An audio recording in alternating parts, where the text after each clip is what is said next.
বাংলাদেশ সরকার নিবন্ধিত পটিয়া প্রবাসী ক্লাবের উদ্যোগে পটিয়া শতওয়ান ইউনিয়নত ইফতার ও ঈদ সামগ্রী বিতরণ করা হয়। সোমবার মার্চ 9 তারিখ সকালে শান্তিরহাট একান কমিউনিটি সেন্টারে এই আয়োজন সম্পন্ন হয়।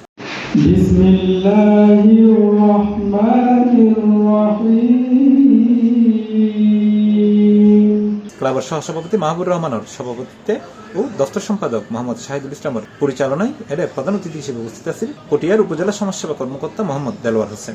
চট্টগ্রাম সারা বাংলাদেশে আমাদের এই প্রবাসী ক্লাব সবার সম্মুখে একটা স্থান করে নিয়ে, সবার অন্তরে একটা স্থান করে নিয়েছে। তা কিভাবে? আমরা যে শুধু আপনাদেরকে ডেকে এই যে ইফতার বিতরণ করি তা নয়, সে বাউন্ডারি দিয়ে বলছে এখন তোমার সাথে সম্পর্ক আমার কি, এরকম দেখেছি।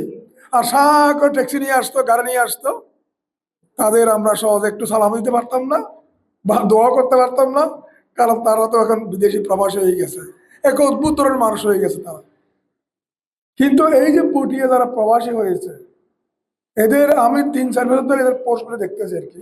সমুদ্রের প্রধান বক্তা হিসেবে উপস্থিত আছেন খলিলুর রহমান মহিলা ডিগ্রি কলেজের প্রতিষ্ঠাকালীন শিক্ষক, সাবেক অধ্যক্ষ ও বিশিষ্ট লেখক মোহাম্মদ আবু তৈয়ব। আমরা ইতিমধ্যে এমন একজন নেতাকে হারাইয়াছি বিশ্বের মাঝে, যেই নেতাকে পশ্চিমা বলেছিল তোমরা যদি এইভাবে ইসলামকে প্রসারিত করো, তোমাদেরকে সাহায্য দেওয়া আরব বিশ্বের মধ্যে সাহায্য দেওয়া বন্ধ হবে।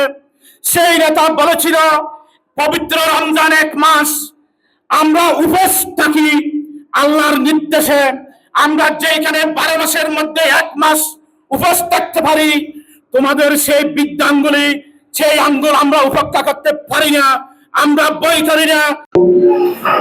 দিন দিন এটার প্রচারণা বাড়তেছে, যেটা আপনাদের দোয়া এবং সহযোগিতার কারণে। এতে বিশেষ অতিথি হিসেবে উপস্থিত আছেন ক্লাবের যুগ্ম সম্পাদক ক্যাপ্টেন মোহাম্মদ আলমগীর। উদ্বোধনী বক্তব্য রাখেন যুব ও ক্রীড়া সম্পাদক এম.এ. তাহির বিন মনির।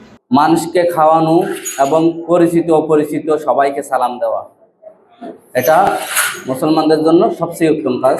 তো আমি আজকে পটিয়া প্রবাসী ক্লাবের সকল সদস্যবৃন্দকে ধন্যবাদ জানাচ্ছি, তারা এই ধরনের একটা প্রোগ্রাম গ্রহণ করেছে।